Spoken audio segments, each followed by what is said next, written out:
Yang diorang dah cuci bontot semua, diorang main buang ke tepi tu je. Parking kan, diorang tak guna parking, diorang guna parking.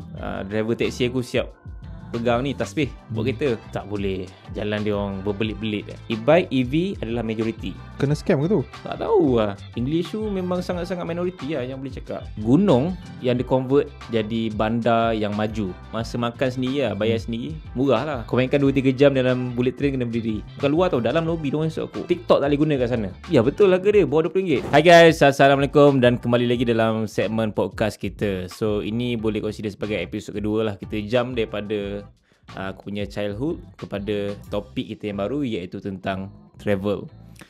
So, apa soalan kau nak tanya dekat aku tentang travel? Okay, berkaitan travel ni kan, aku tengok engkau kerap juga lah.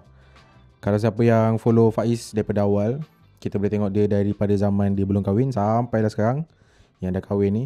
So dulu dia travel biasa je, sekarang dia dah travel makin luar biasa, makin kerap. Ini sebelum zaman Fast lah. Sebelum zaman Fast. Sebelum Fast Channel sebenarnya aku dah travel banyak lah sebenarnya. Paling latest Last week pergi mana Faiz? Okay, last week aku pergi ke China. 3 bandar besar di China. Pergi China Kau pergi sebab iShowSpeed ada kat sana ke apa? Oh, bukan iShowSpeed tu adalah guide kita orang untuk tempat mana yang menarik lah.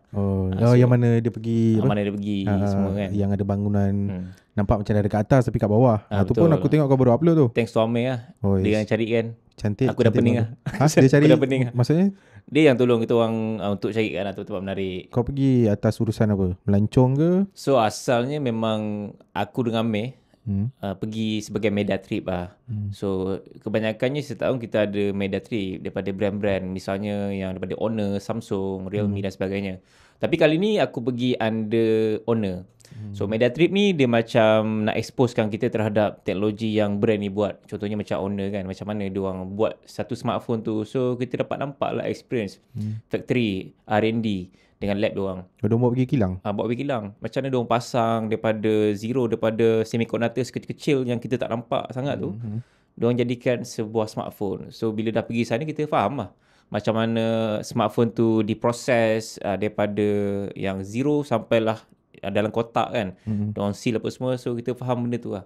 And then macam mana Honor diorang boleh cipta satu teknologi yang luar biasa. Contohnya macam silicon carbon battery diorang kan nipis kecil kan, betul. Tapi besar dia punya kapasiti. Yang diorang letak dekat phone lipat diorang tu. And then banyak lah phone-phone sekarang dah start guna silicon carbon battery kan. Diorang memang ada R&D dan juga lab untuk nak test semua benda-benda tu. Memang ada orang yang jagalah, dan diorang pun nampak macam tak adalah ramai sangat dalam satu lab tu. Adalah dalam 5-6 orang kan buat testing pasal waterproof, water resistant, and then button tu berapa lama boleh tahan, charging port, ketahanan tu hinge tu berapa ribu kali je kan. dia orang bawa tempat tu tempat yang memang display untuk visitor macam korang ke, ataupun memang actual kilang kau nampak ada ramai gila kerja kat situ? Setakat yang aku tengok dia memang actual kilang. Cumanya mungkin masa kita orang datang tu tak boleh nak crowded sangat. So chill sikit lah, santai sikit lah untuk pengalaman kita orang tengok kan. Mungkin dia dah inform bahawa ada medan nak datang.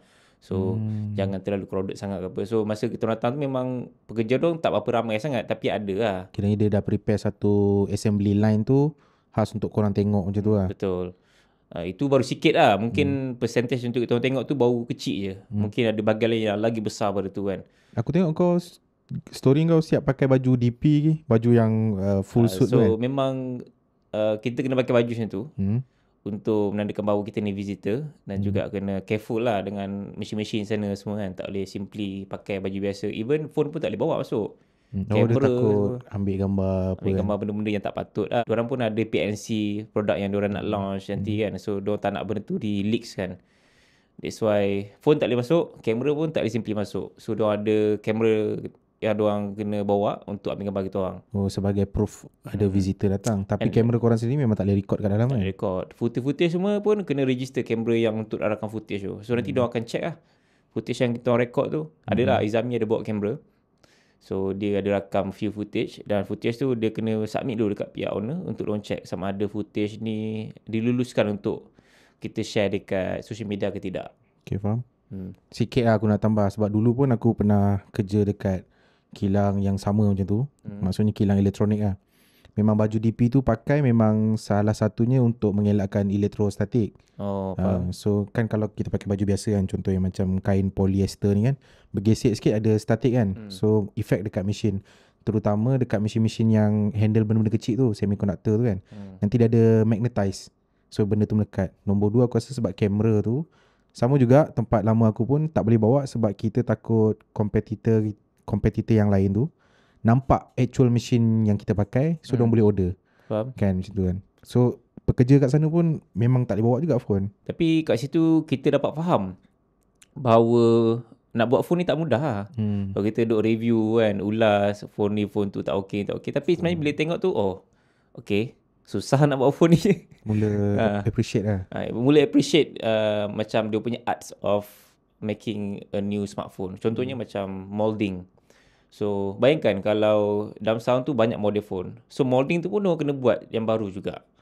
Mold dari segi nak apa ni, dia punya design From scratch lah dia buat. From scratch lah. Everything from scratch. Even box, even benda-benda yang complicated lah. Memang very technical lah yang kita nampak tu. Semiconductor punya chip kecil sampai jadi motherboard, antena, battery, and then benda-benda yang aku rasa wow. Oh, semua tu diorang buat in-house, tak ada sub dekat orang?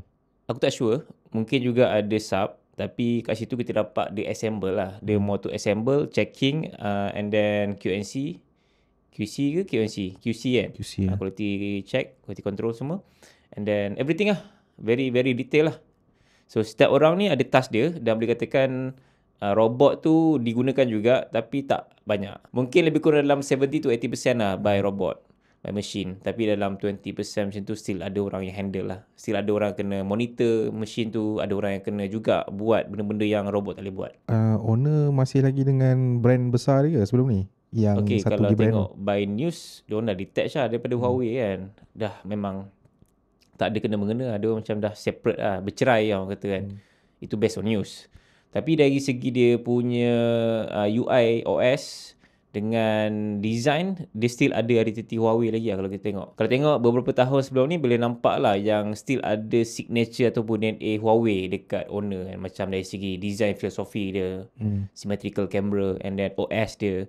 Tapi start last year, aku rasa dah macam benda ni dah slowly dong detach in terms of DNA design dan software tu sendiri. So nampaklah sekarang ni yang owner dah start berdiri di atas kaki sendiri lah sekarang ni. Dan diorang pun dah start into the global market kan, dekat Europe dan sebagainya. Nampaklah yang owner ni makin berani untuk berdiri di atas kaki sendiri dan lebih stand out lah.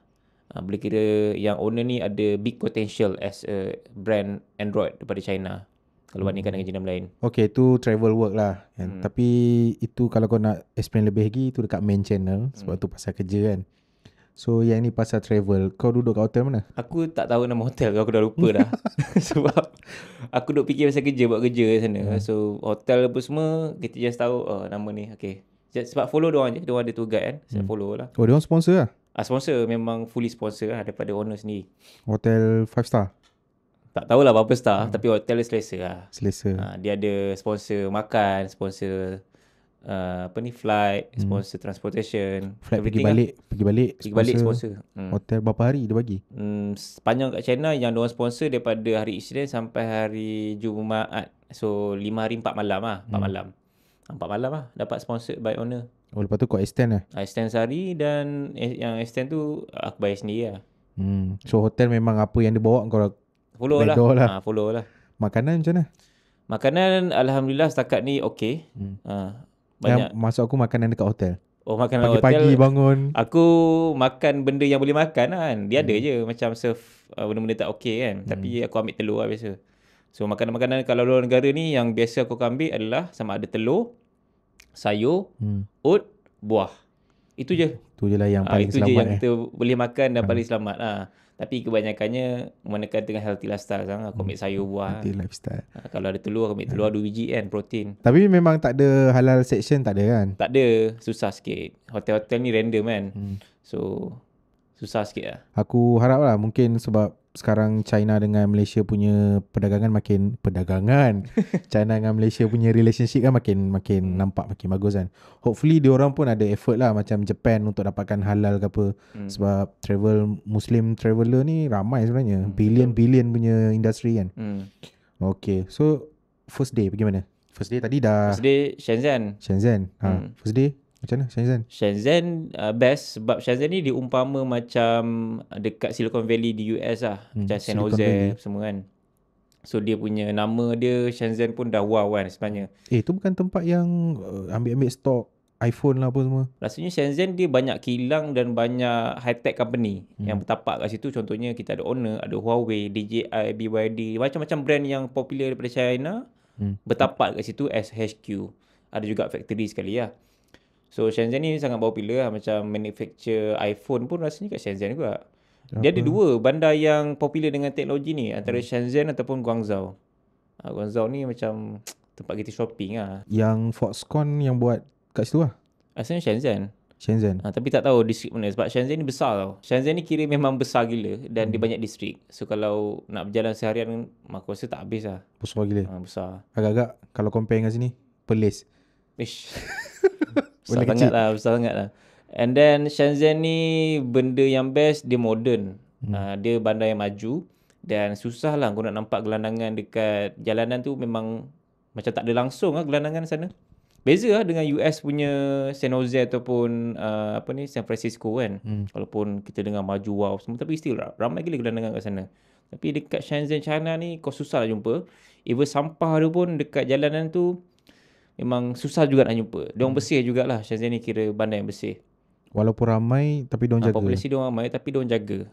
Cuma mungkin tempat-tempat yang tak bersih tu aku tak nampak lah kot kan. Sebab aku pergi tempat-tempat tumpuan je. So mungkin tempat-tempat tumpuan ni diorang jaga lah supaya turis datang nampak positif kan. Kat lorong-lorong tu kau tak adalah kau masuk semua celah-celah tu kan. Tak adalah aku explore semua. Sebab aku rasa nak explore semua tak cukup sehari. Kena at least 2-3 hari minimum lah. Tapi boleh kata Shenzhen ni di bandar yang maju. Dan nak nampak motor petrol atas jalan pun susah. Sebab Shenzhen ni dia banyak e-bike. E-bike, EV adalah majoriti Shenzhen. E-bike motor yang elektrik tu. Motor-motor biasa tak ada pakai petrol? Hampir tak ada lah. Dia ada tapi hampir tak ada. Itu yang jenis pakai tu lah Faiz, yang kalau dia dah habis bateri dia swap bateri dia. Mungkin method dia macam tu lah. Sebab nak kata charger tu pun kita tak nampak pun charger EV kat sana. Kita macam terfikir macam mana diorang pakai EV dan juga e-bike banyak tapi tak nampak charger. Pak charging macam kita kan. Mungkin jugalah diorang punya teknologi infra charger kat sana dah lebih maju kot. So macam benda tu common kan. Dekat-dekat dalam bawah mall ke ataupun tempat yang curut-curut yang macam easy diorang to access kan. And then maybe range diorang pun macam tak perlu pergi jauh sangat pun. Dekat-dekat pun dah okey dah. Sebab kebanyakannya sana banyak taksi and then banyak tempat-tempat rumah diorang dengan office pun mungkin dekat. So that's why aku rasa different vibe lah kat sana. Kita nampak bahawa kereta-kereta dekat China ni dia dah macam another level of peak kereta lah. So macam kat Jepun kalau kita pergi, kita still nampak tau kereta-kereta lama, Toyota, Nissan yang lama-lama punya model lah kan. Macam sport car diorang R35 banyak masih lah ada kan. lah Tapi dekat China ni tak. Tapi kat Shenzhen ni kita dah start nampak bahawa design kereta diorang dah ke arah macam futuristic tau. So kau dah start nampak DRL dah dibezakan dengan lampu besar kan. So diorang dah start pakai lampu yang tajam DRL diorang. And then banyak lah model-model yang aku nampak. Contohnya paling famous rasanya atas jalan GSC. GSC Ion. Lepas tu BYD tu memang common juga lah. And then banyak lah brand-brand yang pelik-pelik. Yang aku pun, ni brand apa ni? Sebab kadang brand orang nama China kan. Oh ya, kalau masuk ke pasaran global dia dah tukar nama kan. Tukar nama, diorang tak guna nama China. Even Tesla pun kalau masuk China, diorang tak boleh guna Model 3, Model Y semua. Diorang kena tulis bahasa China. Kalau aku tengok sebenarnya. Oh tapi nama still model cuma tulis Cina? Ya, tulisan Cina. Oh lain Lain. Sama juga dengan BYD. BYD ke Xiaomi ke semua tulisan China. Dia tak ada tulisan dah alang-alang sembang pasal kenderaan ni kan. So kereta yang kat sana memang totally kereta ICE tu sangat jarang lah. Susah nak jumpa. Dia ada tapi susah nak jumpa. Dan nak bezakan antara kereta ICE dengan EV, nombor plate dia. So kalau tengok nombor plate hijau, itu EV. Nombor plate biru, itu adalah ICE. Tapi kalau kau tanya aku lah sama ada kereta luar negara selain daripada China ada ke tak, still ada. Contohnya macam Conti, Audi, ada BMW, Mercedes pun still boleh nampak. Still ada. Dia macam bukannya majority, still minority tapi ada. And then kereta Jepun pun still ada, contohnya macam Lexus. Lexus boleh katakan macam banyak juga tau sana Lexus sebenarnya. Maksudnya kalau kereta yang dari luar negara tu kan, Conti ataupun Jepun, macam kereta mewah diorang lah. Kalau Mungkin lah. kereta common diorang tu dah kereta EV. EV dah jadi murah gila kat sana. Murah, dan mungkin diorang ada insentif daripada kerajaan untuk, yalah dia nak orang sana beli kereta lokal kan. So lebih banyak EV jenama diorang lah kat sana. Memang sepah-sepah lah. Dan nak nampak Honda pun susah lah. Aku dah cari mana. Tak ada ke FK8 ke FL5 ke. Tak ada. Kereta-kereta manual memang. Paling-paling pun aku jumpa Honda Accord lah. Itu pun Honda setakat driver China 2 biji je jumpa Honda Accord. Yang baru sikit lah. Yang lampu belakang ketam kan. Macam untuk udang. Kereta EV dekat China ni dia macam satu trend bahawa EV China kena macam ni. Design luar dia. Dalam kena macam ni. Dalam diorang macam lebih kurang tau semua. Dia nampak modern, dia nampak mewah lah, premium kan. Tapi kalau tengok semua model-model kereta tu macam lebih kurang je. Dia kena ada infotainment yang besar. Lepas tu dashboard dia kena leather. Lepas tu colour pelik-pelik sikit. Lepas tu meter cluster dia pun dah start cantik kan. Semuanya digital, bukan lagi jarum.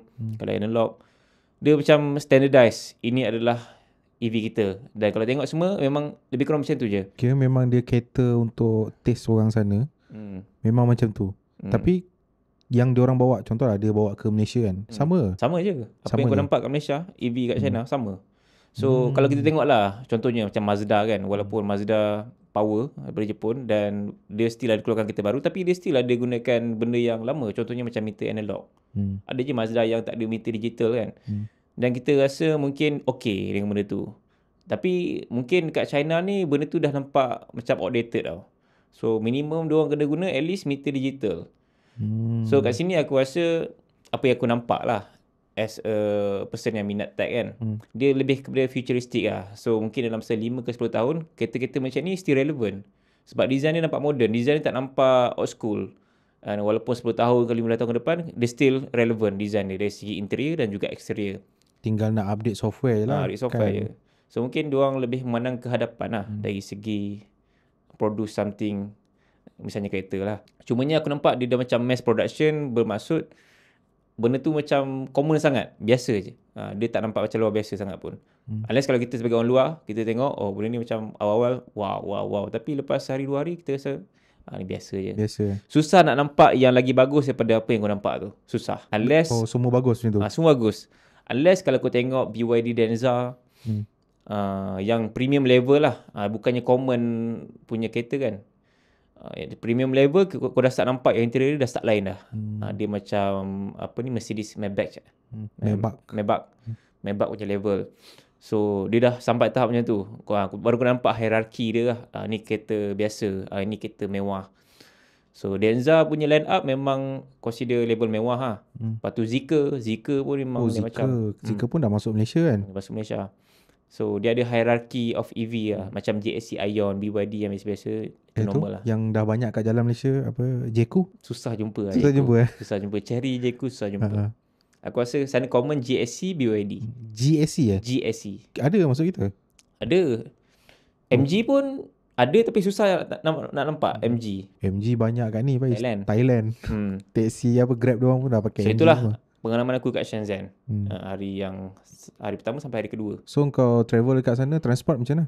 Naik apa? Kita orang ada bus sendiri, ada transportation sendiri. So tak ada isu lah dari segi transportation. Sebab kita media trip kan, pergi dalam 30 orang total dari Malaysia. So dibawa dalam satu bus terus. Ya, lebih senang macam tu kan? Lebih senang lah. Yang kau extend 1 hari tu? Itu naik bus. Bukan naik bus. Kita orang naik train dengan naik taxi. Naik train? Kebanyakan naik train lah. Train tu? Bullet train? Bullet train laju gila tu kan. Macam mana? Setakat ni pengalaman aku naik dia punya public transport, macam tak adalah nak kata susah sangat, tak adalah senang sangat. Kalau compare dengan Jepun, Korea, Jepun win lagi kot. Ini dari segi pengalaman peribadi lah. Win dari segi apa tu? Dari segi nak access ke train, and then dari segi dia punya nak bagi kita faham tentang dia punya train tu kan. So, macam Jepun datang sehari pun kau dah start faham dah nak pergi mana semua kan. Tapi kat China ni lain sikit. Kau nak fahamkan dia punya laluan train tu susah sikit. Dan kebanyakannya bahasa Chinese. So that's why every time kena translate lah. Oh, Cuma memang- ada juga dia tulis English, nak ke mana, ke arah mana kan. Dekat dia orang punya infotainment tu pun tak ada English option tak ada. Ada, tapi dia lebih banyak bahasa Chinese lah sebenarnya. Memang totally kena bergantung dengan translator lah. Kau kena translate lah semua. Yes. Dan nak communicate pun susah, nak tanya semua kan. Susah sikit lah. Bahasa dia orang kat sana kita tahulah mainly spoken adalah Mandarin kan, official dia orang. So kalau English tu memang sangat-sangat minoriti lah yang boleh cakap. So rasanya sepanjang aku kat China, dalam tak kurang 5 orang lah yang boleh cakap English dengan kita orang kan. Itu pun kadang-kadang English diorang pun tak apa-apa nak English sangat. Diorang just faham benda-benda basic je lah. So nak communicate tu memang struggle lah. memang totally kena pakai ni lah. Kena pakai interpreter lah. Interpreter. Ataupun ni translator lah kan.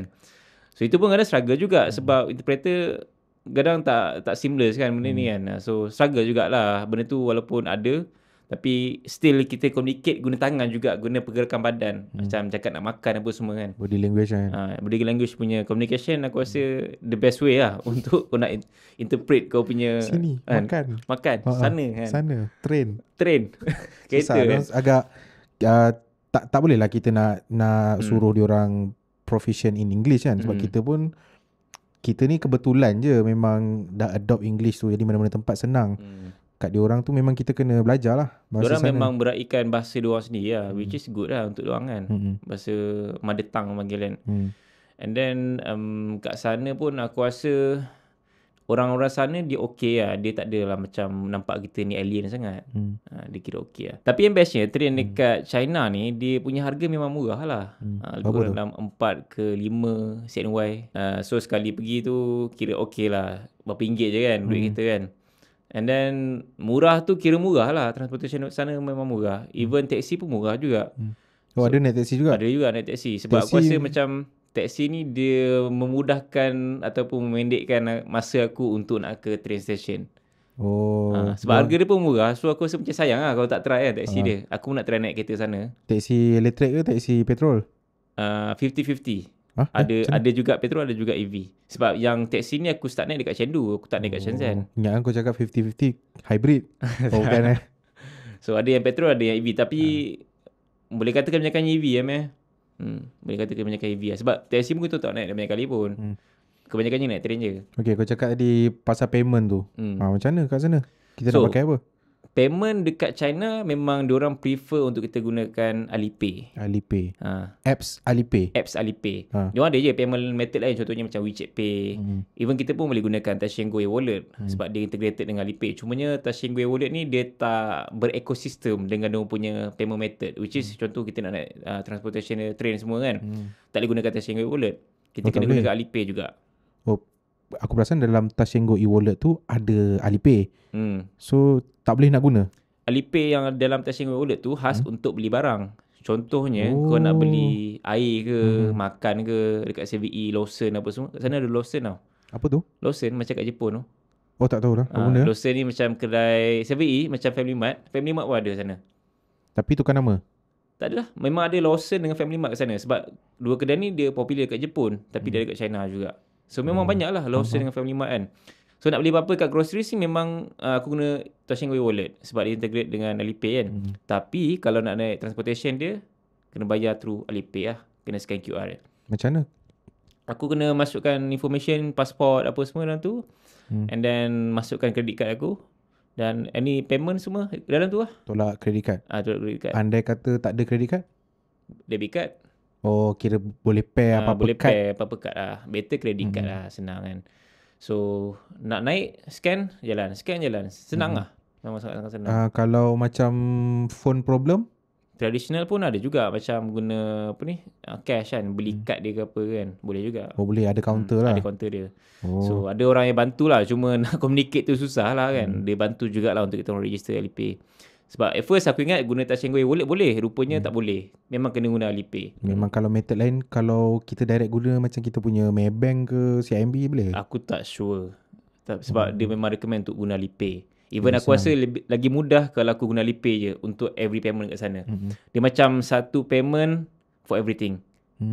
Aku rasa Alipay ni memang win lah. Power kat sana.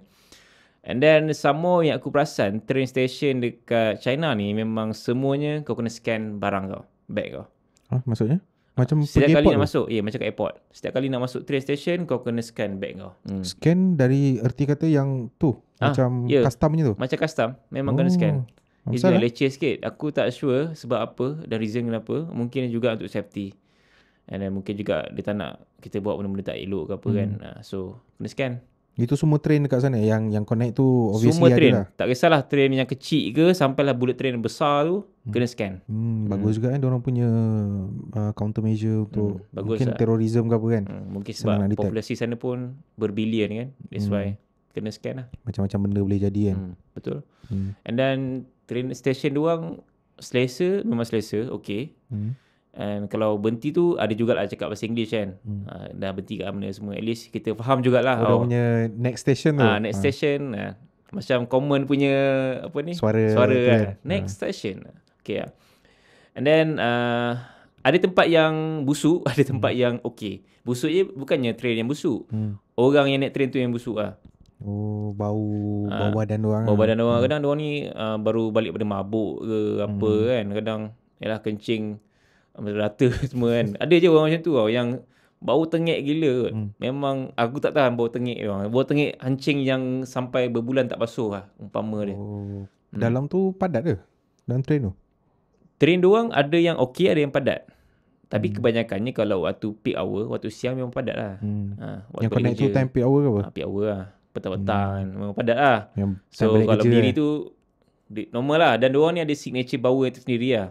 Macam kat India bau macam ni, kat Malaysia bau macam ni, dekat Jepun bau macam ni kan. Tapi kat China dia ada signature bau dia. Agaknya dari segi pemakanan kot. Macam kita juga lah. Kita sendiri tak detect bau kita tu macam mana. Tapi orang bangsa lain dia tahu lah ni bau Melayu. Betul. And based on apa yang kita makan kan.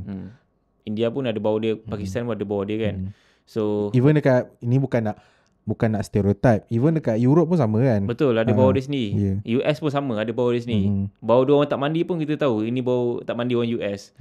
So kat China ni mungkin disebabkan oleh dia makan herba banyak kan, minum herba apa semua. So itulah dia macam bau-bau herba sikit.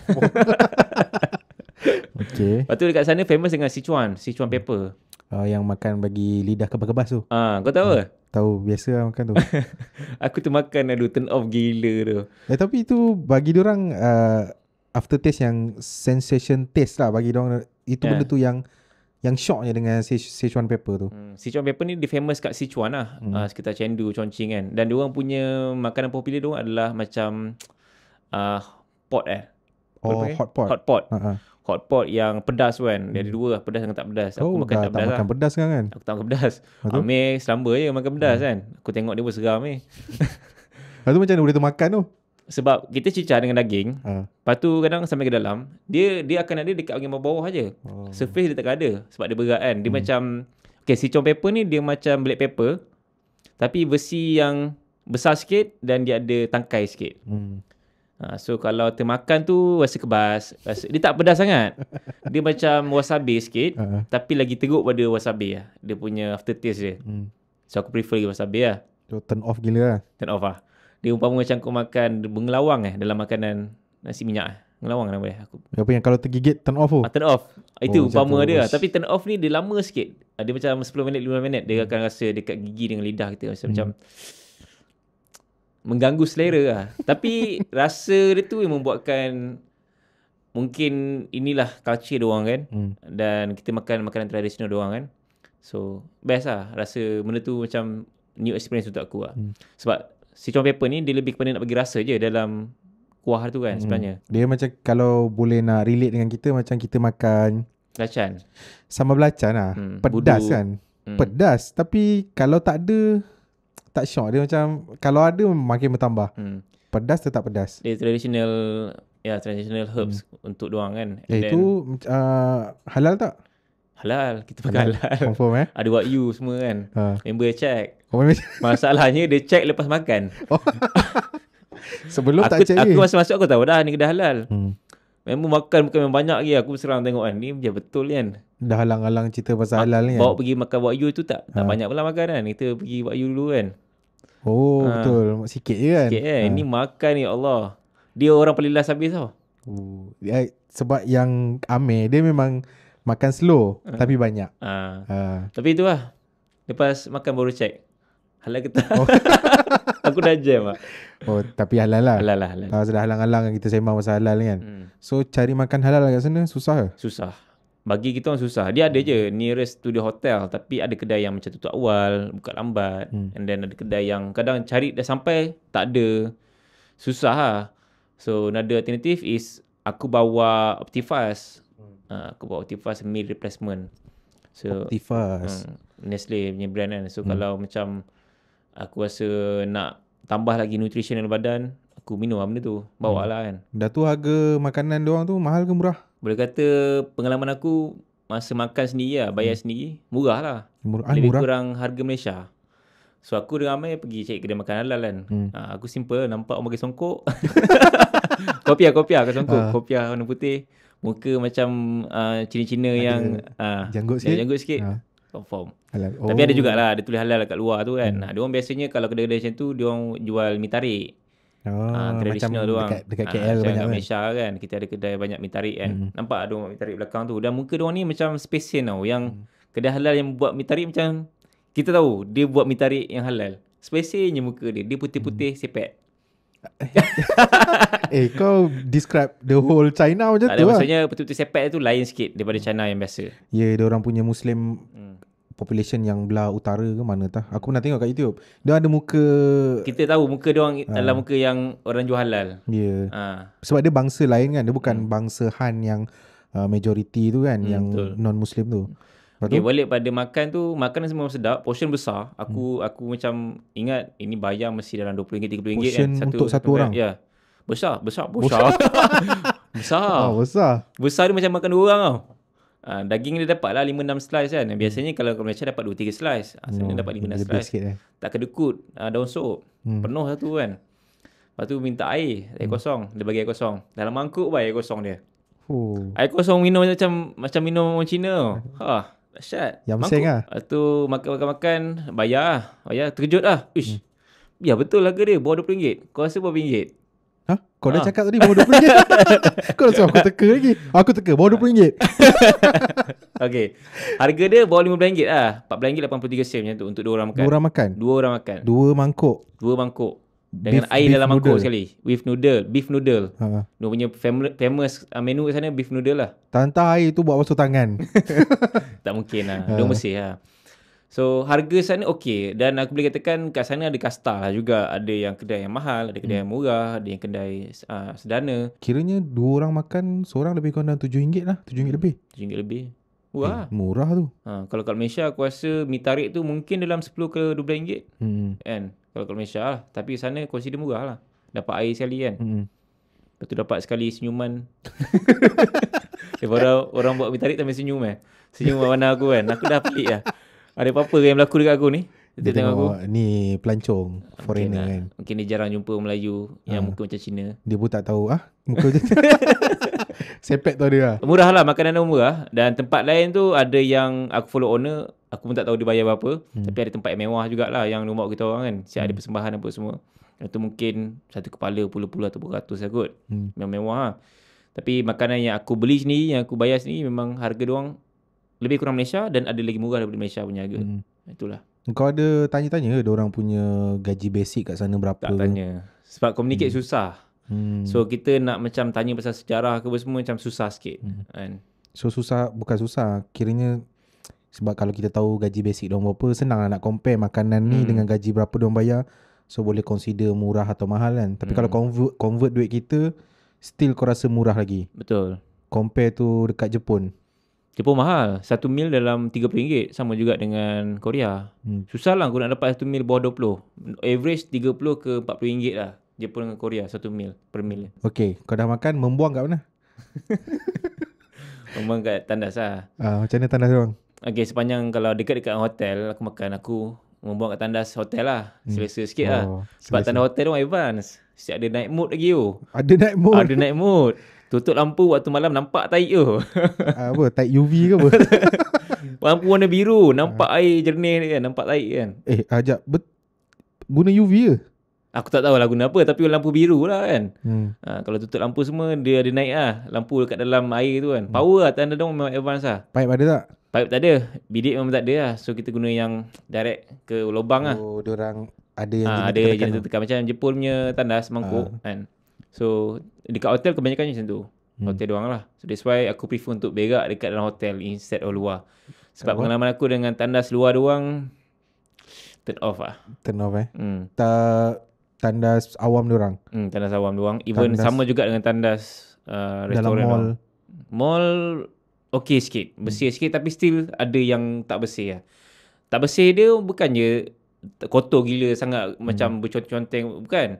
Tak bersih dia maksud aku adalah tisu bersepah-sepah. Tisu diorang basuh berak kan. Diorang tak ada bidet apa semua. And then kencing merata. Hancing lah. Hancing. Sampai daripada luar pun bau kan. Lepas tu diorang isap okok dalam tandas. Alamak. Aku rasa kalau nak compare Malaysia punya isap okok dalam tandas dengan China lagi teruk kot. Tak ada ni ke sign yang no smoking Ada kot. Tapi And then diorang langgar diorang lah. macam isap okok adalah culture tau. Kau bayangkan aku sampai hotel ni dekat Chongqing bawah dalam lobby tu, bukan luar tau, dalam lobby diorang isap okok dalam tu. Dalam aircon lobby tu. Ni counter aku nak pergi check in. Ni belakang diorang duduk lepak ramai. Isap okok dalam tu. Macam pelik je. Pelik kan? Tapi itu culture doang. Even aku baru turun train ke, memang penuh gila asap rokok. Nak kata vape tu memang sangat-sangat jarang jumpa lah. Diorang memang kebanyakan asap rokok. Oh, vape tak ada. Padahal import vape, export vape ke sini melambat-lambat. Budak-budak kita hisap. Aku tak jumpa lagi orang hisap vape sana. Rokok tu memang culture doang. Dalam tandas ke apa semua selamba je. Tu pun rokok kadang abu-abu rokok kan. Tak selesa lah. So kadang masuk wangi. Keluar bau rokok badan kan. Melekat kan. Melekat. Lepas tu tandas diorang banyak yang cangkung tau. Diorang still banyak tandas cangkung. Diorang mungkin biasa macam tu culture diorang. Even dekat tempat yang maju ke, mana-mana yang maju diorang, still ada tandas cangkung yang banyak instead of tandas duduk. So untuk aku yang sakit belakang ni memang susah lah nak berak tempat macam tu kan.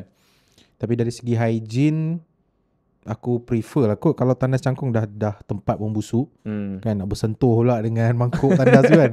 Better cangkung je kan. Kalau tandas duduk ni biasa aku akan cuci dulu atas dia.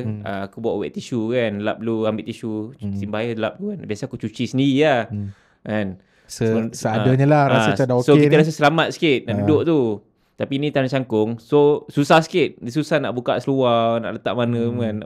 Leceh sikit lah. Tapi banyak tandas cangkung kat sana. Lepas tu tandas diorang memang style jenis tandas kering lah, sebab dah tak ada tandas pipe kering kan. lah. That's why yang busuk tu, bila kadang-kadang yang diorang dah cuci bontot semua, diorang main buang ke tepi tu je. Aduh. Itu masalahnya kan. So rata-rata lah tisu ada tarik tu kan, itu yang busuk tu. So ini bukannya tandas awam tempat-tempat ceruk, memang dekat mall, dekat mall, tempat maju lah. Dan dia bukannya kotor yang teruk pun. Kadang kita masuk, cantik je tanah dia kan. Wish, cantik gila kan, ada ni semua kan. Tapi bila masuk dalam jamban tu, itu yang turn off sikit tu. Aku prefer untuk hotel punya tandas lah, berak hotel dia. So tahan lah seharian. Selesa lah kat hotel. Selesa lah. Kita pun bersihkan sendiri kan. Kalau kita yang kotor kan. Lepas tu cara aku untuk berak dekat tanah doang, kalau luar lah, aku ada dua option lah. Sama ada aku bawa wet tissue yang kecil, tak payah bawa yang besar tak apa, ataupun bawa botol kosong. Itu adalah penyelamat kita lah. sebagai orang sebagai orang yang lebih hygiene dan tak biasa dengan tisu kan. Itulah dua benda. So kalau macam lupa nak bawa botol, aku guna wet tissue. Kalau wet tissue habis, aku guna botol lah. Botol ambil air pipe dia dan basuh lah. Biasa aku ambil botol besar sikit. Jangan yang kecil tak cukup nak basuh. Kadang lepas basuh bawah je, tak lepas basuh tangan. Habis dah. Tak tahu tak sebab basuh tangan lagi, habis tangan kan. So dua benda tu lah yang penyelamat aku sepanjang, tak kisahlah mana-mana travel, China ke Europe ke, itulah penyelamat aku. Lepas tu pergi mana lagi? Aku ada pergi ke Chengdu. Chengdu ni kira second city untuk aku punya trip ni. And then aku ada pergi ke Chongqing lah. So boleh katakan Shenzhen, Chengdu, Chongqing, tiga-tiga bandar ni populasi dia berjuta-juta. Ada yang berbelas juta, ada yang berpuluh juta setiap satu bandar ni. Besar. Sebab China memang besar. Semua orang datang situ kerja semua kat situ Kau bayangkan China ada 1.4 billion population. Besar gila. Aku macam biar betul aku pergi negara yang berbilion orang. Dan bila dengar yang kat satu bandar tu sampai 30 juta population, aku macam Satu bandar ni umpama macam Baik. satu Malaysia. Kau bayangkan. Besar gila. Satu bandar tu satu Malaysia. Satu Malaysia. 32 bandar juta. tau. Bukannya negeri-negeri lain lagi. Bandar. Ni baru bandar. Cakap pasal bandar. Wow. Gila.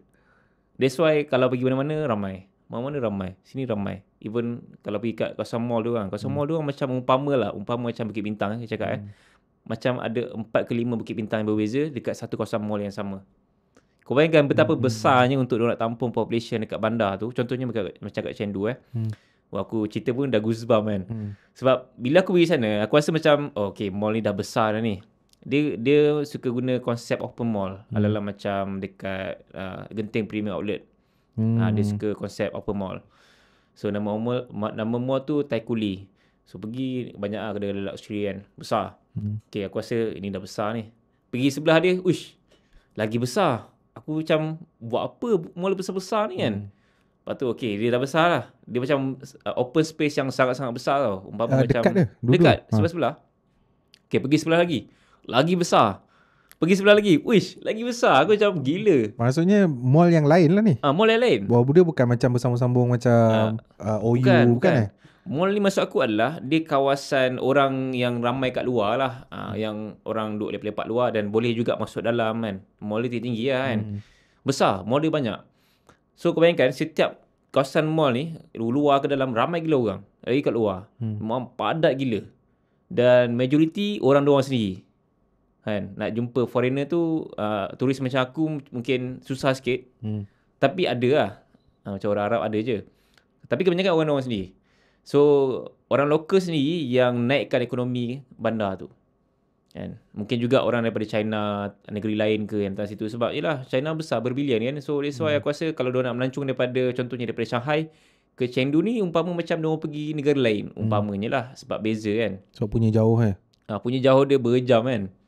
Lepas tu cuaca diorang macam mana? Okay, cuaca dekat China, Shenzhen macam okey sikit. Chengdu dengan Chongqing panas lah. 30 ke 35 darjah Celsius. Panas. Aku punya tangan berbelang. Aku buka baju, leher ni hitam, badan aku putih. Dah 2 ton Pelik lah. tengok. 2 ton. Aku memang putih badan aku. Kau tak pakai ni sunscreen? Tak pakai lah. Kita memang rainbow punya orang kan. Memang keras kan. Takkan nak pakai benda macam tu. Tak ada masa kan? Tak ada masa. So aku macam Chengdu ni besar. Chongqing pun besar juga. So, cuaca besar? Chongqing besar juga. Cuaca panas lah? Cuaca panas. Dan 3 different city yang aku pergi ni, 3 beza vibe dia. So Shenzhen ni vibe dia lebih kurang macam Silicon Valley lah. Dia bandar lebih kepada orang gelar time is money. Bandar orang duk cari peluang pekerjaan, cari duit semua. Chengdu dia lebih macam time is life. Maksudnya lebih kepada mungkin work-life balance lah. So dia punya hidup mungkin dia tak fast pace sangat kalau bandingkan dengan Shenzhen. Shenzhen fast pace kehidupan orang. Satu lagi? Chongqing pula dia lebih kepada, dia tak ada filosofi tu, tapi aku nampak dia lebih kepada chill sikit. Lagi chill daripada Chengdu. Sebab Chongqing ni dah start nampak macam orang-orang dia dah ramai yang tua-tua kadang ada kawasan-kawasan dia lah. Dia ada kawasan yang macam Putrajaya, ada kawasan yang macam terlalu moden kan. Dan orang dia chill lah, lebih chill daripada Chengdu daripada Shenzhen. Dia mungkin orang yang lebih santai. Dan kawasan dia kawasan pergunungan sebenarnya. Dekat Chongqing ni dia mountain city. Oh tu yang nampak macam bertingkat-tingkat tu. Bertingkat-tingkat tu. Dia macam lereng bukit, lereng gunung yang dia buat bangunan-bangunan. That's why nampak setiap tingkat-tingkat tu dia ada infra dia itu sendiri lah. Oh maksudnya dia buat tu dari satu buah gunung. Sebuah gunung yang besar, dia buat jadi satu bandar. Disebabkan terlampau besar setiap floor tu, itu yang, dan gunung tu sendiri memang dah tak nampak. Itu yang rasa macam futuristik gila lah tempat tu. Betul. Cyberpunk, macam Cyberpunk City.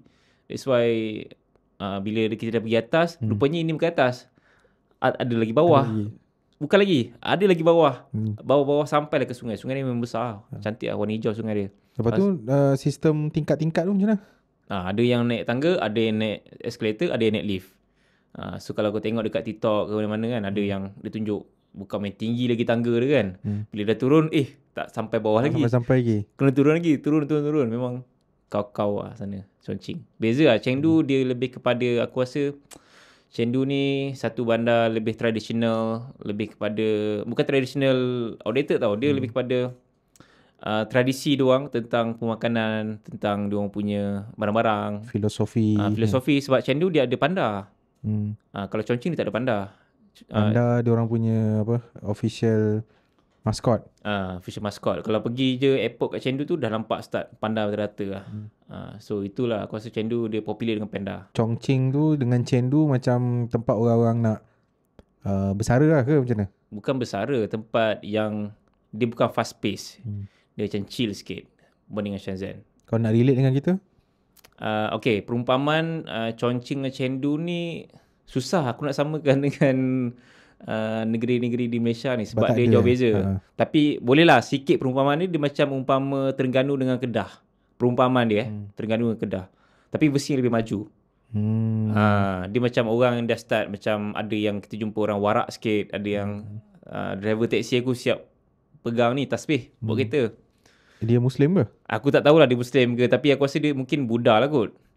Buat kereta tasbih, berzikir, tapi berzikir start dia lah. Lepas tu dia ada letak lah dia punya Chinese religion dia kan.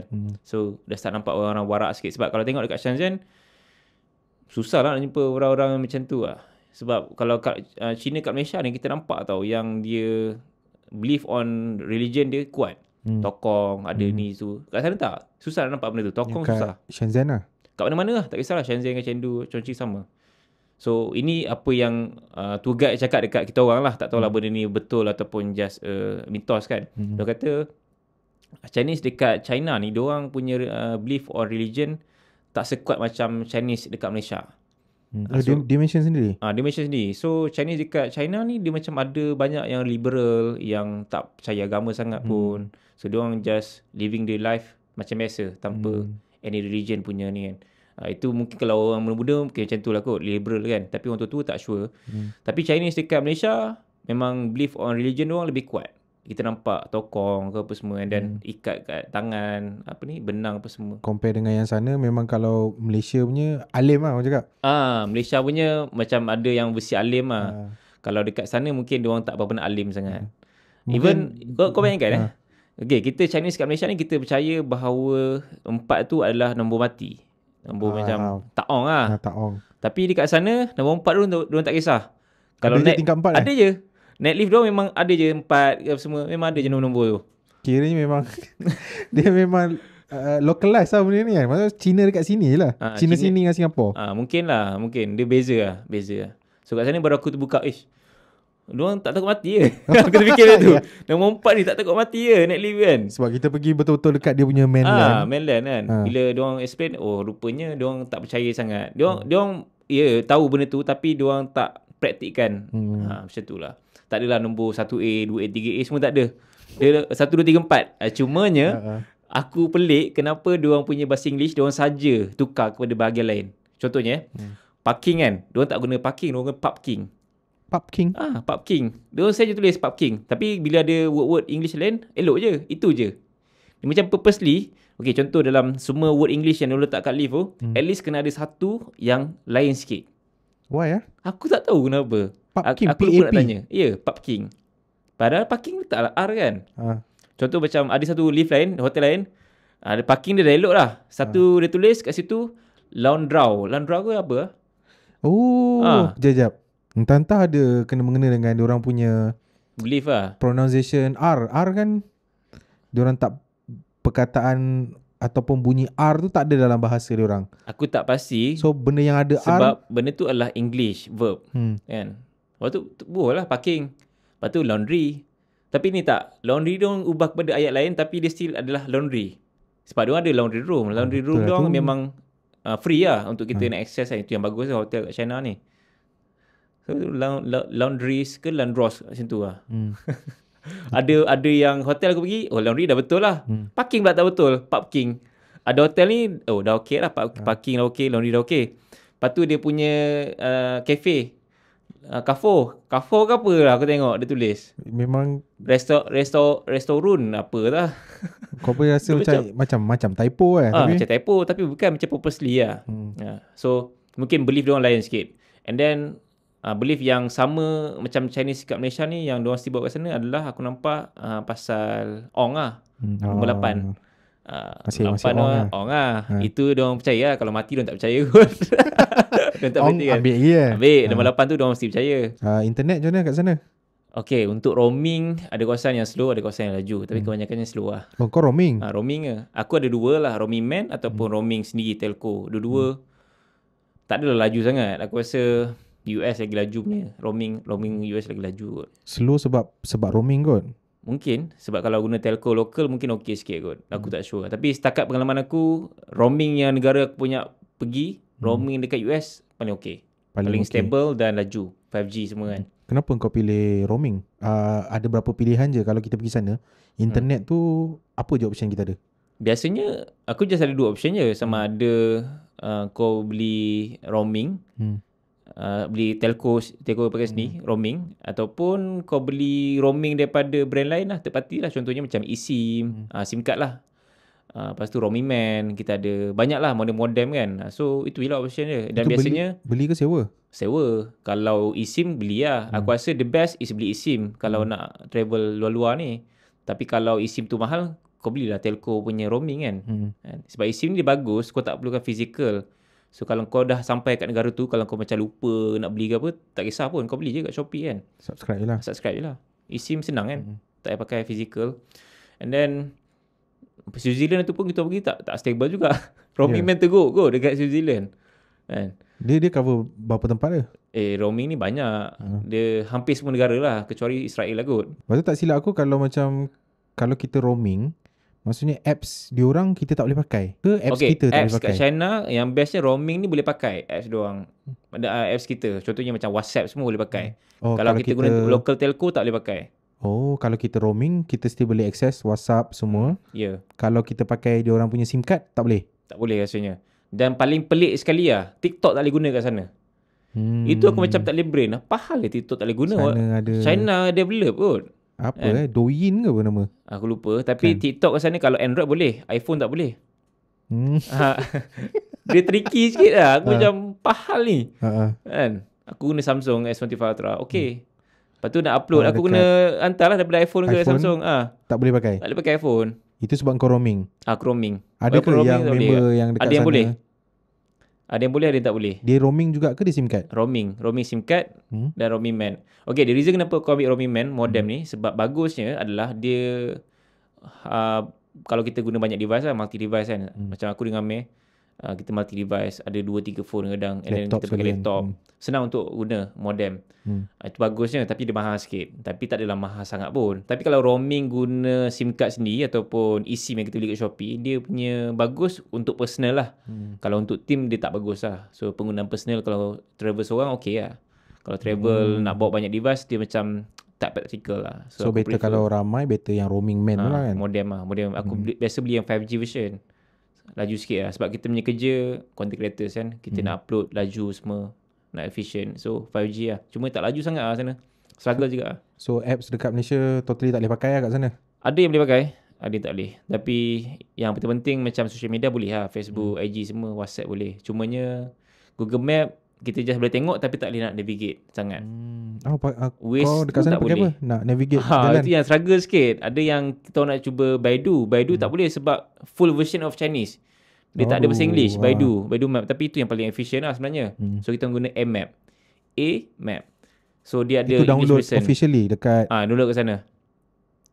So A-Map ni lebih efficient lah untuk kita nak navigate jalan ke train, cost train tu berapa ringgit, apa semua. Lebih mudah lah. Kiranya A-Map tu macam kita guna Google Map dekat sini? Ya, betul. Dan itu A-Map English tu ada English. A-Map ni lagi advance tau dia punya interface. Kita macam impress lah dengan interface dia. Wow, power gila kot. Kau bayangkan okay, naik kereta jalan ke apa, dia tunjuk 3D animation effect yang tak ada dekat Google Map, tak ada dekat Apple, tak ada dekat Waze. Kat A-Map tu ada. Macam mana cakap dia punya cantik tu Dia siap ada countdown untuk traffic light, 3D effect traffic light dia memang cantik. Alamak. Cantik. Kau bayangkan very detail lah, every single things. Okay, contoh kita orang naik taxi kan, berhenti kat traffic light, countdown traffic light berapa saat lagi. Dekat dalam map tu sendiri? Dalam map. Dia dekat traffic light tu tak ada tulis berapa saat, dalam map ada. Itu betul-betul integrated kan? Tu maksudnya sistem traffic diorang integrated, tally dengan apps tu. Betul. Lepas tu nampak kereta punya effect kan. Kita dalam kereta nampak nampak jalan tu. Uish, Lain macam lah. Aku rasa kena guna lah patutnya. Memang Google Maps pun kena guna macam tu interface dia. Cantik lah. Google Map pun kita rasa dah agak advance macam-macam benda kita boleh ni kan. Tapi yang tu lebih power. Lagi power. Another level of interface lah. Even dia punya even dia punya buildings effect 3D pun cantik. Kalau macam kita rasa Apple Google Map dah cantik, dia lagi cantik. Lagi detail. Lebih accurate lah. Kalau nak pergi sana memang download siap-siap. Download siap-siap. Kira apa yang Malaysia punya ni senang fikir, tak boleh pakai je lah.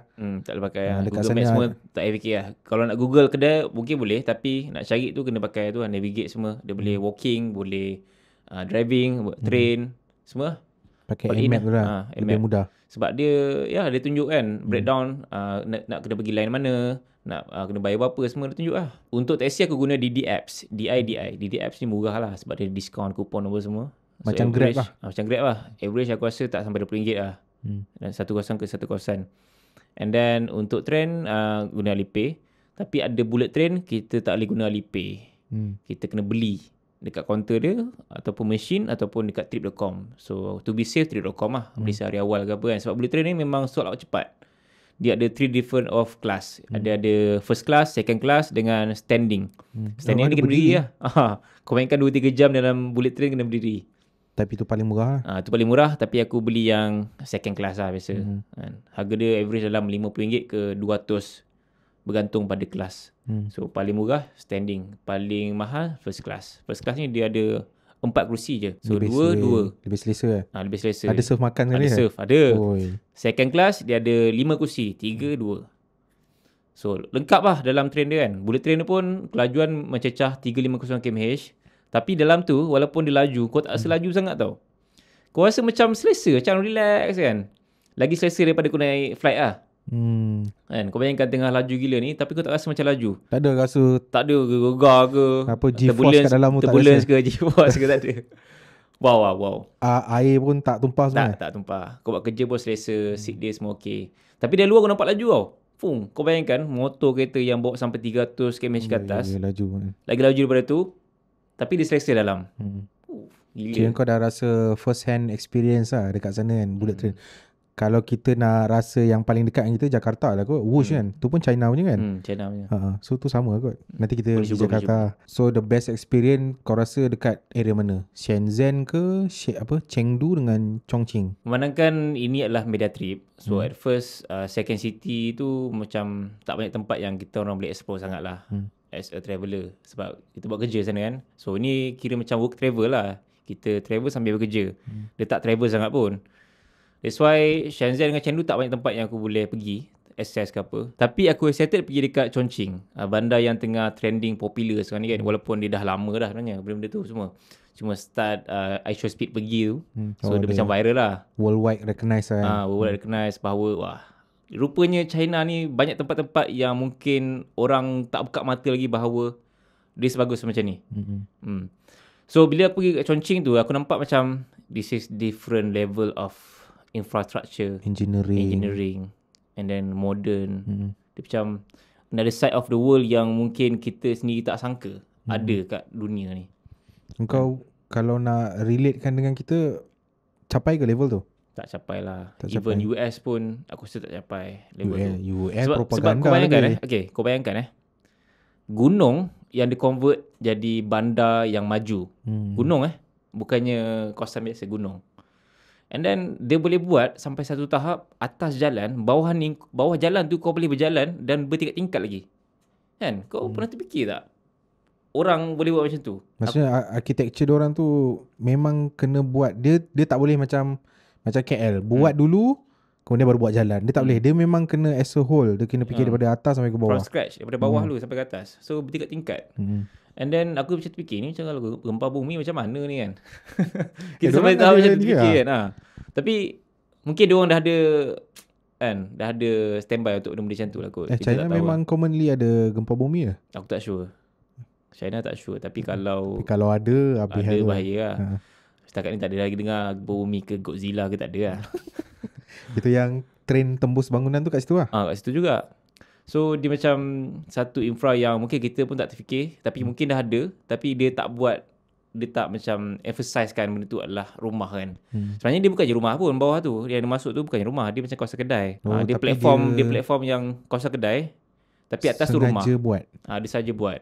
So supaya memang ada nampak orang ni duduk lah. ke? Ada orang duduk atas tu. Oh itu kalau train lalu bergegau lah. Tak bergegar sebab platform tu dia tak connected dengan Bangunan kawasan tu? rumah tu sangat. So dia macam separate sikit.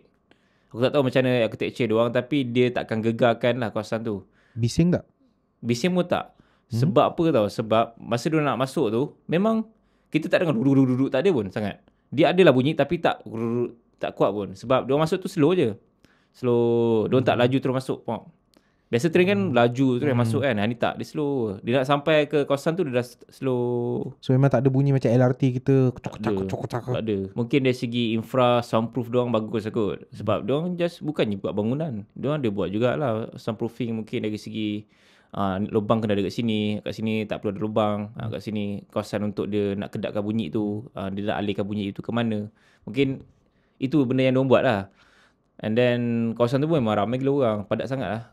Bahagian bawah tu untuk orang ambil gambar padat sangat. Aku itu macam berimas lah. Jadi tourist spot lah. Tourist spot. Tapi memang wow lah. Dan bukan itu saja yang membuatkan dia wow. Banyak lagi. Contohnya macam kalau kita nak train, kita nampak lah kawasan bangunan diorang dan perumahan diorang tak duduk sangat dekat kawasan-kawasan landed ni. Landed ni memang aku boleh katakan jarang jumpa lah. Sebab mahal kot tanah diorang kan. Tak tahu lah, population besar. Kita tak tahu. Kan, macam kita kan, population dah makin tinggi, rumah landed juta-juta ke. Kan?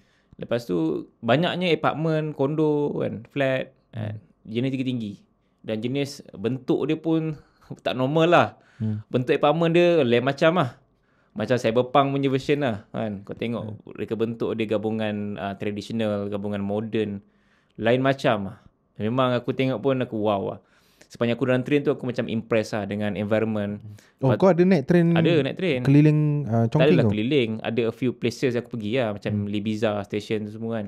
So nampak lah dia punya sungai yang warna hijau cantik tu. Lepas tu sebelah sungai tu ada orang duduk lepak-lepak. Lepas tu belakang tu ada building tinggi-tinggi. Dia banyak bangunan tinggi-tinggi tapi cantik bangunan diorang. Aku terfikir lah macam China dah achieve macam tu. China ada teknologi yang macam tu. Kemudian dia juga ada pemandangan yang cantik, alam dia. So why dia melancong ke tempat kita lah? Sebab mungkin macam aku sendiri lah. Walaupun aku dah pergi tempat yang cantik, tapi aku mesti nak pergi tempat lain. Sebab apa? Sebab kita nak explore lah. Kita nak rasai pengalaman culture yang kat tempat kita tak ada. Berbeza culture. Berbeza culture. So macam kita, kenapa kita nak travel? Of course lah, kita nak explore, kita nak rasai pengalaman baru, benda yang kita tak nak try. Contohnya macam aku baru sampai dekat Chengdu kan. Aku baru cuba Sichuan pepper. Tak pernah try pun sebelum ni. Ada je kat sini tapi memang tak makan kan. So benda-benda macam tu yang buatkan kita rasa ini rupanya kita belajar benda baru lah. Aku rasa belajar benda baru tu adalah faktor penting kenapa orang travel lah. Kan? So memang kau dekat Chongqing tu memang Chongqing. lama lah. Chongqing. Aku sebut Chongqing Kau bayangkan kita ada masa sehari je untuk travel dan explore banyak benda sana. Memang rushing lah. Dari pagi lah. Daripada pagi sampailah malam. Pagi tu ada kejadian sikit berlaku lah kat Chengdu tu kan. Besar. Chengdu belum sampai belum Chongqing sampai. lagi. Okay. Kita nak naik train lah. Asalnya nak naik taksi. Lepas tu dah keluar tu semua. Dah order taksi. Bila order taksi tu dia dah datang lah pick up kita orang kan. Dan dia kata yang bila taksi dah sampai bawa barang apa semua dalam kereta tu, baru dia cakap yang kita kena tambah duit untuk pergi ke Chongqing. Sebenarnya daripada Chengdu ke Chongqing jauh, 3 jam ke 4 jam naik kereta. So the reason kenapa aku nak naik kereta, sebab aku nak rasa pengalaman lah, countryside, nak jalan kan. Walaupun bayar lebih sikit tapi puas lah kot, sebab aku nak tengok pemandangan dia, macam mana jalan dia semua. Itu je, pengalaman je. Lepas tu dia kata kena tambah double daripada apa yang aku bayar dekat apps. Aku macam terfikir, kenapa nak kena tambah? Sebab dalam apps tu pun dah state dah harga kan. Dan kenapa? Kau dah memang pinpoint dari sini nak ke sini kan? Ya. Kenapa apps tu tak cakap je aku kena bayar extra, ataupun bagi je harga terus kan, supaya tak payah bayar extra kan. Macam pelik juga masa tu kan. Dia minta cash. Contoh aku bayar dalam RM300 lah, dia minta RM300 juga, double. 600 lah. Sebab dia kata tak berbaloi untuk dihantar dan patah balik. Sebab dia tak nak stay sana pun, dia nak patah balik. Umpama macam Grab hantar aku daripada rumah sini sampai ke Pahang ke, sampai ke Johor Kuantan ke kan. Umpama dia macam tu lah. Boleh hantar, patah balik, mungkin dia rasa tak berbaloi. Tapi kalau ikutkan dari segi costing dia tak adalah macam murah sangat pun. Contoh tu kos dia lebih kurang dalam 300.5 untuk 3 jam driving. Dan patah balik mungkin 6 jam lah masa dia kan. So okey lah kan. Costing ni mungkin dah 100 lah minyak dengan tol. Tapi kira okey lah kan. Kau kena scam ke tu? Tak tahu lah. Tak tahu Mungkin nak- Aku rasa dia memang malas nak hantar jauh-jauh. Sebab mungkin juga disebabkan oleh dari segi costing dia, mungkin dia boleh dapat lebih dalam masa 6 jam dia spend untuk hantar kita orang. Itu pakai DD apps tadi tu? DD apps. Aku rasa macam kena scam, minta duit tepi. Dia duit selain daripada dalam sistem kan? Duit selain di sistem. Masalahnya dua-dua taksi macam tu. Aku ada satu lagi taksi. Aku ingat yang first tu mungkin scam lah. Kau Dia pun nak power lah. tak nak lah. Aku macam, okay, dia dah sadar kita untuk berjalan kan. Sadar macam bodoh lah tepi jalan kan. Melengok tengok kereta-kereta kan. Dah lah tepi highway dia orang tinggal kereta orang. Order satu lagi sama juga. Dia cakap benda yang sama. Kena tambah tapi lagi mahal. Yang awal tadi dia minta double daripada apa bayar tu kan. Yang second ni dia minta triple. Bukan double, triple. Total yang diminta 900 yuan. So dalam apps tu mungkin dalam 400. Double lah dari 400 yuan. So double daripada apa yang ni aku kena bayar. So kalau basically dia macam triple payment lah. Yalah daripada yang dah first tadi. Double dengan yang actual apps tu. Dia macam 3 payment berbeza. So lagi mahal lah. Cakap tak boleh jadi ni. Aku sanggup lah naik train kan. Cuma masa tu isunya train itu orang tu tak banyak jadual dia untuk dalam masa terdekat. So banyak yang sold out. Bullet train ni dia kena beli awal sebab sold out. So kena prepare awal sebenarnya. And then patah balik, luckily kita orang ada jadual, mungkin orang cancel ke apa kan. Ada jadual yang dekat dengan kita orang lah dalam masa sejam je tunggu. So okey lah. So turun naik bullet train naik lah. bullet train lah. Kos dia pun bullet train tak adalah mahal sangat. Kira seorang dalam RM98 lah. Untuk sekali pergi one way. So daripada mula tadi kononnya nak tengok countryside lah apalah. Tak dapat lah. Tak dapat lah. Tak dapat lah. So naik train nampak luar jugalah. Tapi itulah. Nampak itu je lah kan. Laju kan. 350 km kan. Pukul apa sampai sana? Aku lupa. Tapi Tapi tengah hari ke dah apa? tengah hari lah. Dah 2 pukul 3 kan tu kot. Bazir masa kat Bazir jalan masa ni. banyak lah. Kita orang spend masa dekat Chengdu Railway tu untuk nak naik taxi apa semua. Nak tunggu semua. Lebih kurang 3-4 jam ke. Banyak buang masa lah. Kan. Sebab Kata first time kot kan. itu yuran kebodohan lah. Ya. Kan. So dah tahu dan boleh at bagi least tahu kita tahu. orang kan. That's the experience yang kita kena rasai sendiri. Betul. So tak ada pengalaman dan kita tak dapat belajar something pun. Kan. Bukan semuanya on time. Kadang nak terlepas flight sebab busy shopping. Yeah. Ni budak ni. Shopping tak ingat Bukan dunia. busy shopping. Aduh. Silap tengok. Silap timing. tengok 24 jam punya sistem dengan 12 jam. Aduh. So itulah ceritanya sepanjang dekat Chongqing tu. Dan aku nampak lah pengalaman macam mana bertingkat-tingkat dia punya bangunan. And then yang ada lampu tu kan, kawasan apa ni, Hongyu. yang macam Hongya Cave. istana tu Itu istana. itu apa? Bangunan apa? Itu macam hotel ke kedai-kedai je sebenarnya. Dan dia bertingkat-tingkat lah.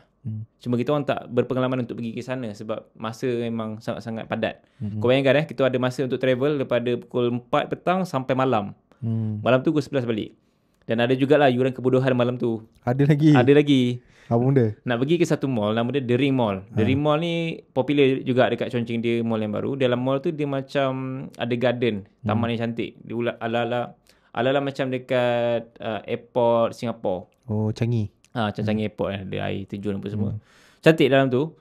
Cumanya malam tu mungkin disebabkan kita rushing sangat sebab dia tutup pukul 10 tapi kita nak gerak pukul 9.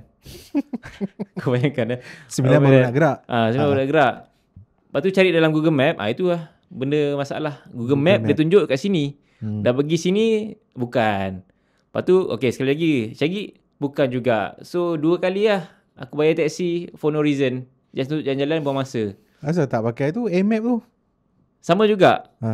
Sama juga. Rupanya nama dalam navigation dia lain. Oh, nama dia lain. Dia nama Chinese. Apa Honggan ke apa macam tu kan. Gongguan ke apa. D-Ring tu, D-Ring The Ring tu memang nama mall tu. Cumanya dia tak ada dalam navigation untuk kita nak cari.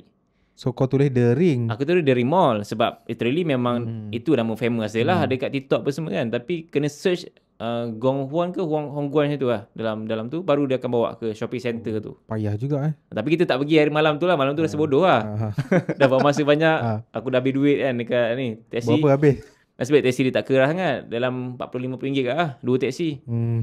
Sebab daripada kita punya tempat ke lokasi dalam 30-40 minit. Memang jauh. So itulah yuran kebodohan dia. Kebodohan nombor 2. Nombor 2. Lepas tu esok paginya kita orang decided untuk pergi lah. Cumanya malam tu aku macam bincang dengan Amir semua. Kena cancel lah train. Sebab bullet train kita orang awalnya pukul 10 untuk kena gerak. Dan sampai awal sikit lah pukul 1. Tapi aku ambil refund dekat trip.com. Luckily trip.com kita boleh refund balik. Cuma kena penalti lah RM9 kan. Kira okay untuk kita nak berpengalaman dekat mall tu. So aku refund beli baru pukul 11. Lambat sikit. So ada masa lah sebab mall tu buka pukul 10. And so ada masa pergi lah 30 minit kita shoot dalam mall tu dan cantik lah. Nampak macam yang kau buat story kat tu. Story ke video lah? Video. Yang ada macam air terjun semua tu. Tu Betul. mall tu lah. Mall tu lah. Cuma dia tak lah besar sangat kawasan tu. Dia just nice lah. So kau punyalah nak merasa tempat tu. Punya nak merasa dia. Dan yang cantiknya bukannya dalam mall tu saja. Luar mall tu pun ada infra yang cantik juga. Dia macam ada logo bintang Mercedes tu. Dia buat kat kawasan luar. Cantik lah. So itu memang salah satu tempat kau nak repeat lagi ke apa? Tak lah. Dah sampai cukup lah. Itulah yang ada Kalau nak repeat maybe aku nak pergi tempat yang macam mountain side dia yang nampak macam ada snow. Itu ada juga kawasan sana. Lepas tu dia punya tasik yang besar kali hijau tu. Aku nak pergi tempat-tempat nature lah kalau boleh. Tapi China ni nature dia memang banyak. Cantik-cantik sebenarnya. Cantik. Cuma kita kurang explore pendedahan dan kita kurang dapat akses lah. Sebab mungkin dari segi faktor nak fahamkan route dia tu susah. Nak faham mana nak pergi, nak tanya siapa. Mungkin nak lebih senang kena ada tour guide lah. Kena hire orang kan. Itu je lah. Nak pergi sendiri tu, aku prefer pergi sendiri sebab aku dapat belajar benda tu dengan lebih bagus lah. Sebab kita bila dapat benda bodoh ni kan, yuran kebodohan ni, kita belajar tu lebih sikit. First hand experience tu lebih. And then kita dapat ingat benda tu dalam masa yang lama kan. Kita dapat tahu okay, jangan buat ni, jangan buat tu. Kalau ada orang ni yang bawa kita, mungkin dia dah skip dah kebodohan kita tu. Betul. Dah rasa bijak sikit lah kalau ada orang ni kan. Cumanya kita tak dapat pengalaman yang autentik lah kot untuk travel sebagai traveller kan. Kita dapatlah rasa local punya experience macam mana. Itu Betul. rasa turis lah kan. Rasa turis lah. So jalan dekat sana sistem macam mana? Lebih kurang kita ke? Sistem maksud kau? Maksudnya infrastruktur lain lah. Diorang ada jalan. Okay, jalan diorang besar. Dan jalan diorang ni ada 3 jalan berbeza. Sebelum tu left hand drive ke? Left, sana left. Macam sama US cerita, je. Okay, diorang ada 3 jalan berbeza. Tengah adalah jalan kereta saja. Kiri, kanan ni untuk jalan e-bike. Dia ada satu lagi jalan e-bike. So kalau macam Malaysia kita ada lane biru kan dekat KL tu kan. Lane biru ke apa? Lane biru Lane biru untuk basikal. Basikal lah, untuk basikal kan. Tapi dia ada jalan, bukan line tau. Memang literally jalan khas untuk e-bike saja. Jadi kata untuk e-bike. Ya, untuk e-bike saja. So motor biasa pun ikut situ? Motor biasa pun rasanya lalu situ ada, lalu tengah pun ada motor biasa. Tapi e-bike memang laluan situ lah, e-bike dengan basikal. So besar lah laluan untuk e-bike dengan basikal tu memang besar. Memang aku rasa ini kereta pun boleh muat juga. Dia besar. Proper lah. Proper lah.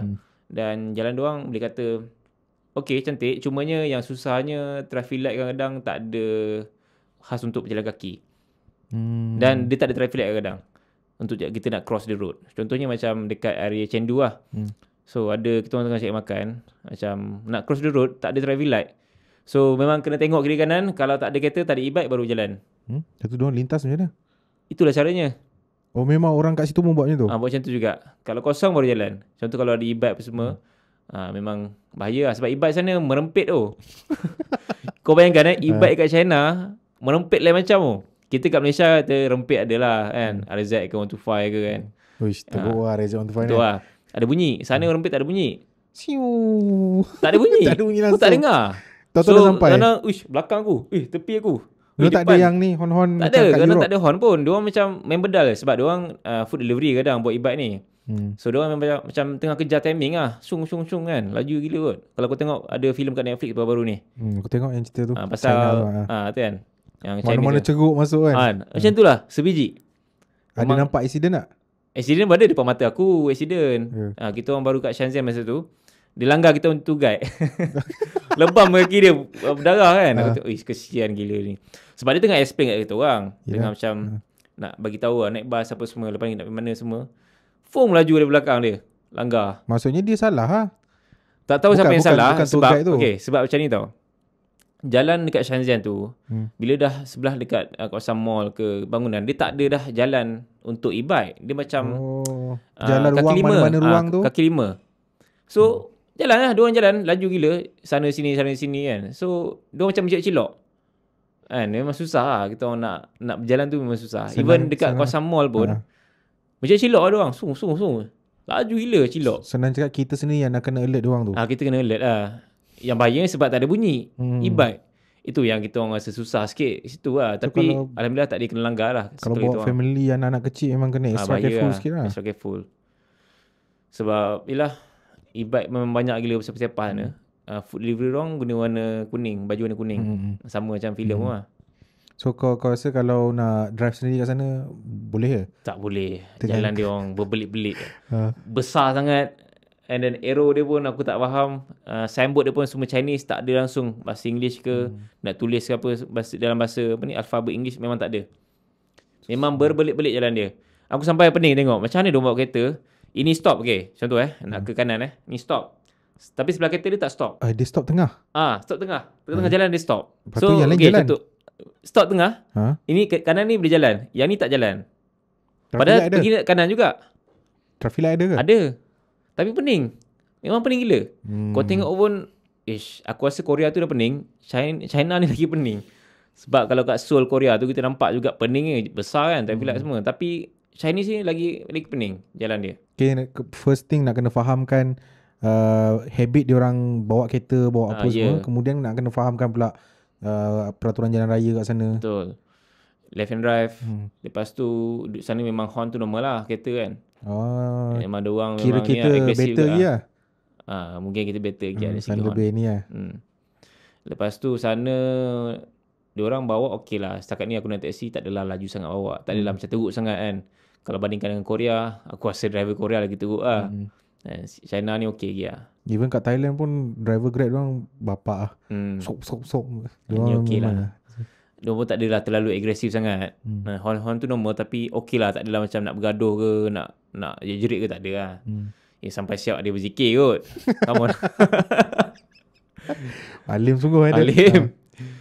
So itulah pengalaman aku kat Chongqing. Dan aku rasa Chongqing ni dia satu bandar yang nampak maju. Tapi dalam masa sama dia ada another side of traditional doang. Macam dia ada street food juga tu jalan.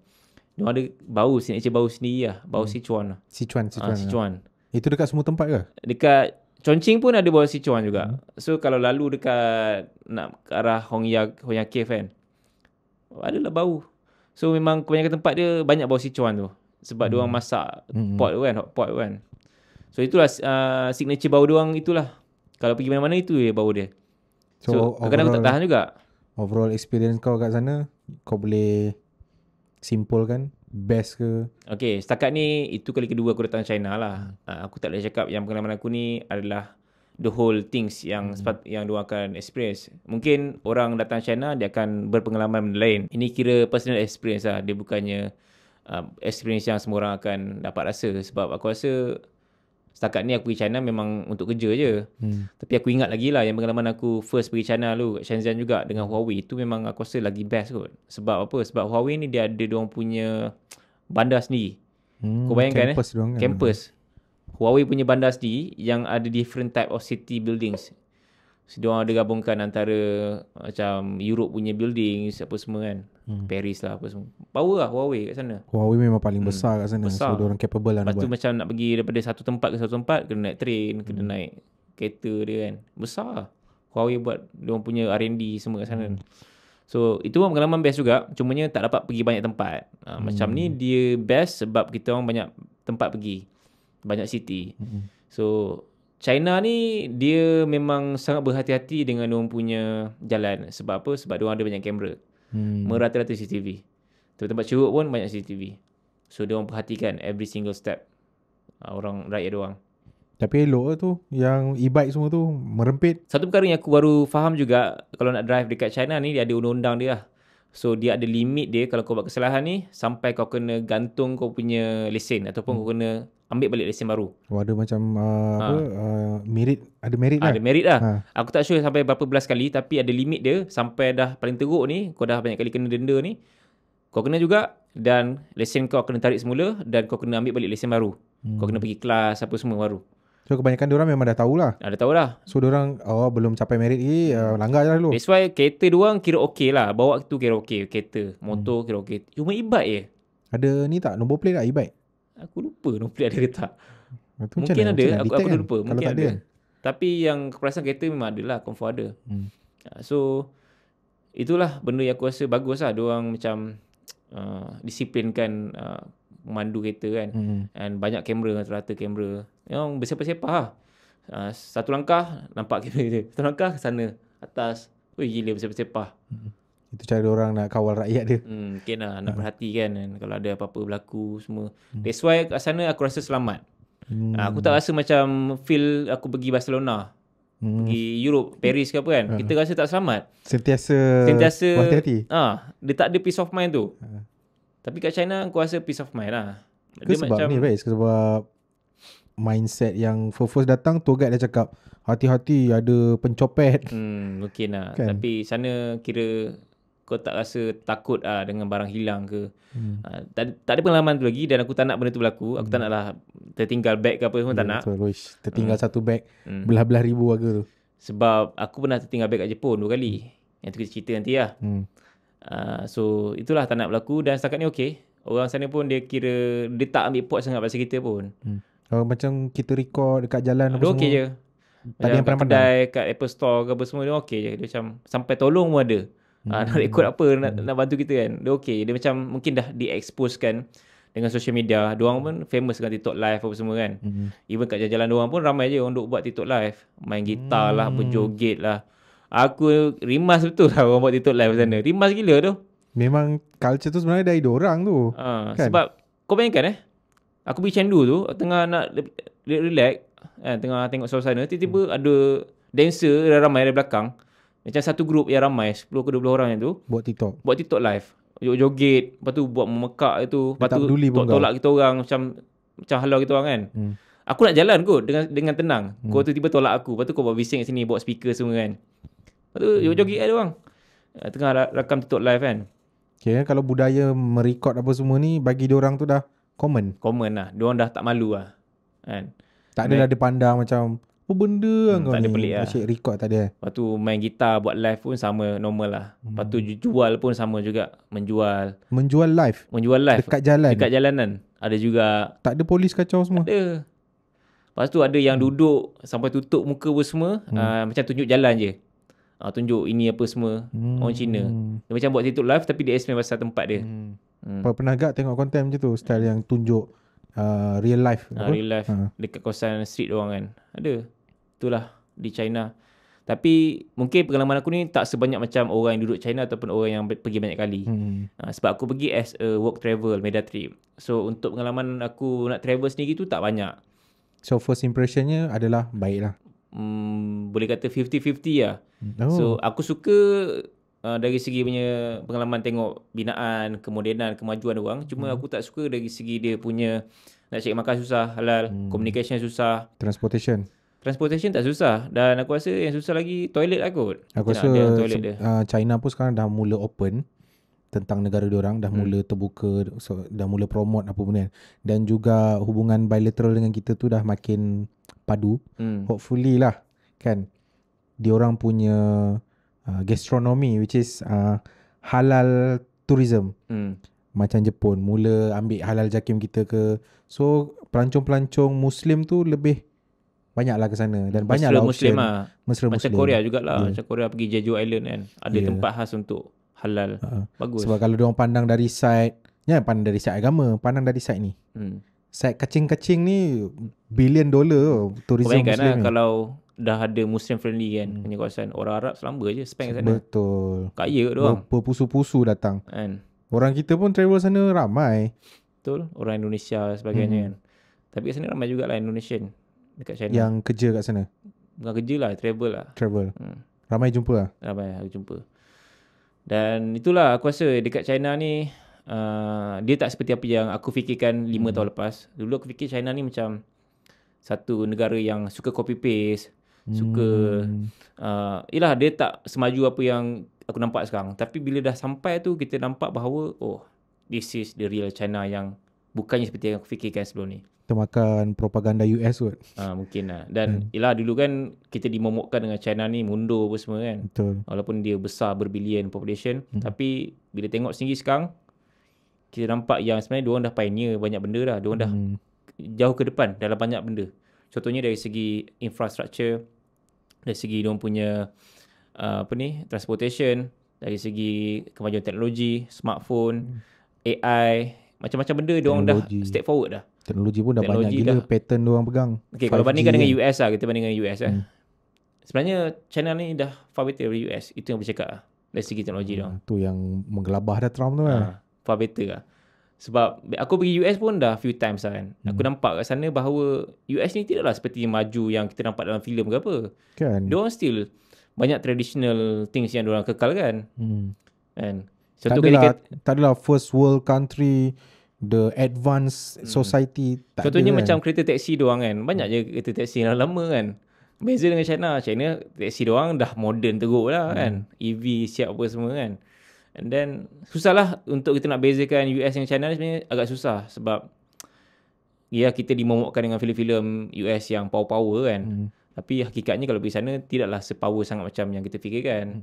Tapi still US ni ada another side dia yang best. Contohnya macam dari segi shopping dia best. And then culture diorang tu mungkin kita tengok dalam filem best, or real life pun lebih kurang je macam tu kan. Tapi dari segi teknologi tu dia beza dengan China kan. Teknologi yang sampai kita pun tak terfikir dari segi tandas diorang lah. Sampai tandas dekat airport dia pun dia tunjuk bahawa nak tahu tandas ni kosong ke ada orang ke, dia tunjuk kalau hijau kosong, kalau merah ada orang tengah masuk, kalau orang tu keluar dia keluar hijau. Dia macam parking. Indikator ni dalam display yang cantik. Kau bayangkan dalam display yang cantik indikator dia. So kalau tengah ramai kau nampak lah indikator tu kan. Oh hijau, boleh pergi sini. Power. So nak repeat lagi ke tak? Kalau ada peluang. Kalau aku nak repeat, mungkin aku akan pergi dengan sendiri lah. Maksudnya travel sendiri, backpackers ke apa kan. Sebab aku rasa the best kalau backpackers. Kalau pergi dengan family ataupun dengan media trip ataupun work travel ni, dia macam engkau dah terhad dengan sesuatu. Maksudnya kau dah terikat dengan sesuatu. Contohnya macam family kan. So kalau aku bawa anak aku, mungkin aku akan terikat dengan anak aku. Bila terikat dengan anak aku, dia ada tempat yang tak ada nak pergi lah. Susah nak akses. Contohnya tempat-tempat yang melibatkan naik tangga apa semua, susah untuk budak ni. Sebab kadang diorang tak larat kan. Unless kalau anak aku dah besar sikit, mungkin okey lah. Sebab diorang kecil kan. So nak bawa stroller pun dia tak mesra stroller sangat. So dia kurang sesuai untuk toddlers ataupun family. Tapi boleh. Cuma dia penat lah. Extra kerja sikit kan kau kena buat kan. Berangkat, stroller, anak kalau nak tidur, tak larat ke nak susah lah kalau dengan anak ni kan. Yang tu aku cerita dalam next podcast lah. Macam mana travel dengan anak apa semua kan. And dia lebih sesuai dengan backpackers lah aku rasa. Dengan kawan sendiri, solo ke apa kan. Sesuai macam tu lah. Sebab banyak tempat-tempat dia yang easy to access untuk kita sebagai traveller yang nak explore. And bukannya untuk nak macam travel kaya, travel sultan, bukan lah. Sebelum habis, aku just nak cakap ini just personal opinion dan personal experience lah. So, lain orang, lain pengalaman dia. Dan lain yuran kebodohan yang dibayar. So, ini antara pengalaman aku sendiri, peribadi. Sepanjang aku travel kat China lah. Sebenarnya banyak lagi benda aku tak explore. Sebab banyak lagi bandar-bandar dia punya distrik ataupun tempat yang menarik, yang cantik, yang aku tak sempat nak pergi. Tapi mungkin next time akan cuba merasa lah. Sebab aku rasa dalam masa seminggu tu singkat untuk nak fahamkan the whole China ni macam mana. So besar sangat tempat dia nak cover kan. Terlalu besar lah China ni. So aku rasa mungkin apa yang aku dapat pengalaman ni dalam 5 to 10% je kot. Kalau bandingkan dengan pengalaman orang lain yang dah travel satu China kan. Faham? Itu je lah kot yang aku nak cakap. So itu je. Harap korang enjoy. Dan terima kasih tonton sampai habis. Dalam next episode kita akan explain lebih banyak lagi lah tentang travel as a whole, general. Untuk aku sendiri sebagai orang yang dah travel banyak juga negara dengan different type of travel. Solo ada, backpackers, dengan kawan, and then dengan family, anak masa kecil, masa baby, and then dengan media trip macam ni kan. Different types of experience lah antara semua tu aku rasa. Alright. Okay, tu je. Dan Assalamualaikum. Bye.